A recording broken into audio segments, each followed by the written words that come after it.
পনিরগুলো তো আমি সকালবেলায় ভেজেছিলাম, আর এখন করছি পনিরের তরকারিটা। চলো দেখাই।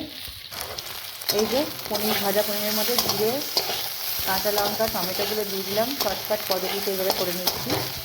এই যে ভাজাভাজি পর্ব চলছে। আর এখানে মশলা করে দিয়েছি, এর মধ্যে দিয়েছি টক দই, তারপরে কাশ্মীরি লঙ্কার গুঁড়ো, তারপরে ভাজা জিরের গুঁড়ো, তারপরে নুন, সব দেওয়া আছে। এবার চলে গেল। আর ভালো করে একদম কষিয়ে নিচ্ছি। তবে তাড়াতাড়ি থাকবে না, এরকমভাবে করে নেবে, ঝটপট হয়ে যাবে। সকালবেলা এই পনিরগুলো ভেজে দিয়েছিলাম, আর যা দেখালাম সব দিয়ে একটু খাইয়ে দিয়েছিলাম ভাত। আর এই ভাজা পনিরের মধ্যেই ঝটপট করে নিলাম। এরপর বাঁধাকপি করবো, তারপর আজকে আবার একাদশী, লুচি হবে। করতেই থাকবো। আবার দেখি রাত্রিবেলা যদি কিছু করতে হয় রাত্রিরে হবে। এবার চলে গেল জল, একটু জল দেবো, একটু পরে ফুটলে নামিয়ে দেবো।